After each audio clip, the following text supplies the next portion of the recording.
Pada video pembelajaran kali ini, kita akan belajar tentang definisi, cara kerja, syarat, layar, manfaat, tipe implementasi, dan aplikasi cloud computing. Nah, jadi ada beberapa hal yang akan kita pelajari terkait dengan cloud computing. Nah, mari kita bersama-sama mengenal apa itu cloud computing. Pertama-tama, kita lihat dulu definisi dari cloud computing.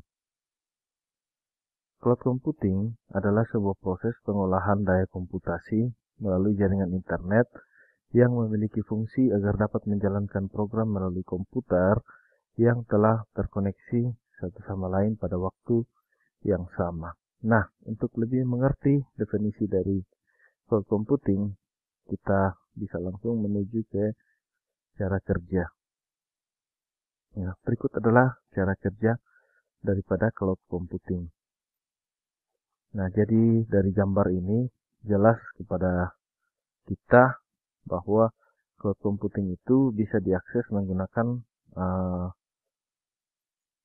platform apapun, boleh menggunakan tablet, ponsel, laptop, komputer desktop, dan sebagainya.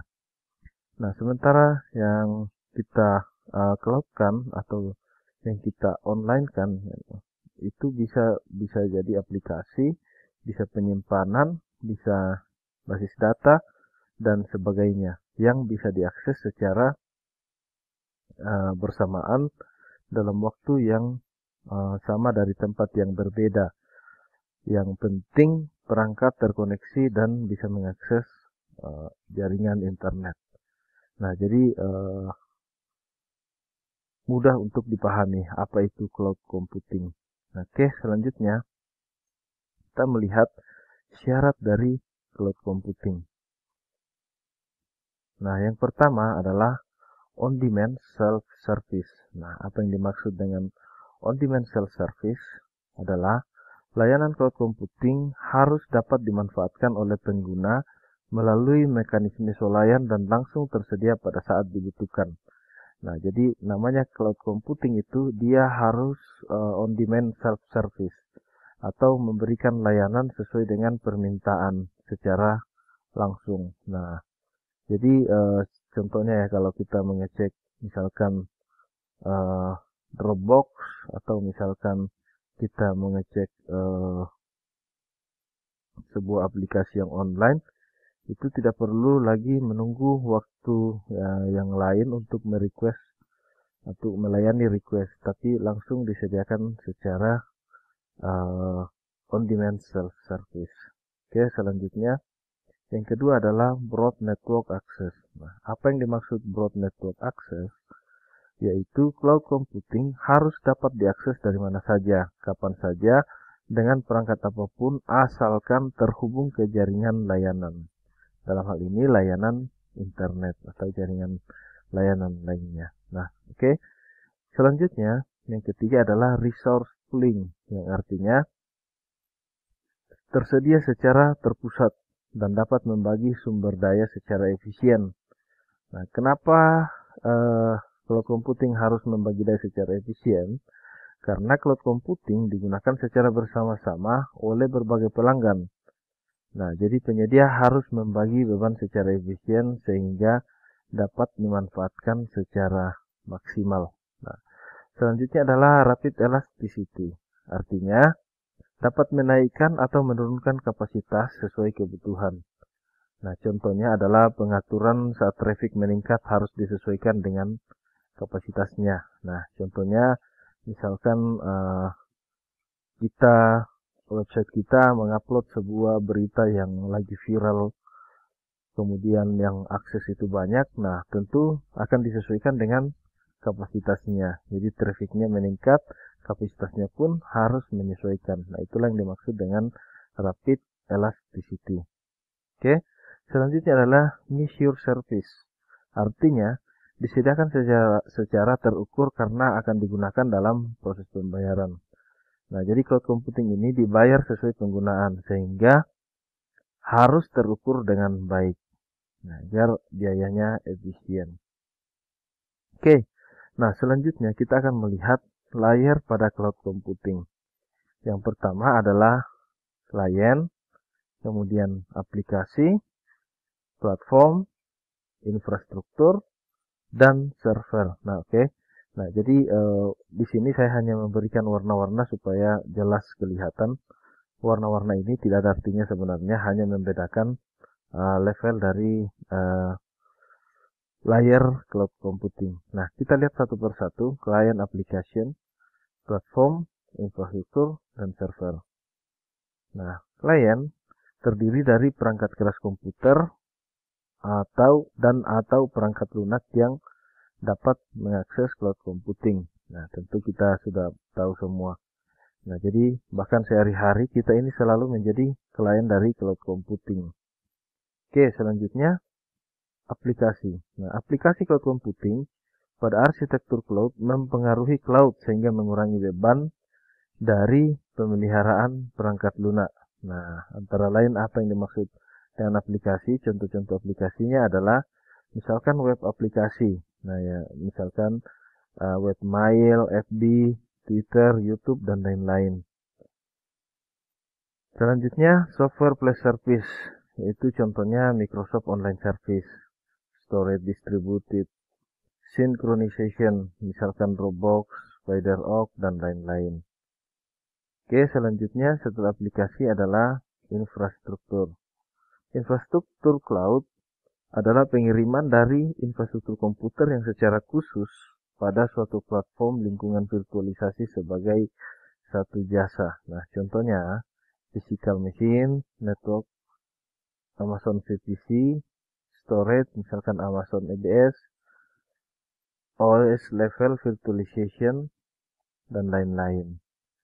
Nah, setelah infrastruktur, server. Nah, server juga sebenarnya kita sudah tahu semua ini. Terdiri dari perangkat keras komputer atau produk yang terperinci didesain untuk pengiriman jasa cloud. Contohnya Fabric Computing, Cisco, UPS. Oke. Nah, setelah itu kita melihat manfaat cloud computing. Yang pertama adalah efisien karena anggarannya rendah, karena semua terpusat. Yang kedua, membuat lebih agility, dengan mudah dapat berorientasi pada profit dan perkembangan yang cepat. Oke, jadi kalau biayanya efisien, anggarannya lebih rendah, tentu berorientasi pada profit. Kemudian yang selanjutnya, menjadikan kolaborasi yang terpercaya dan lebih ramping. Membantu dalam menekan biaya operasi, biaya modal pada saat kita meningkatkan reliability dan critical. Oke.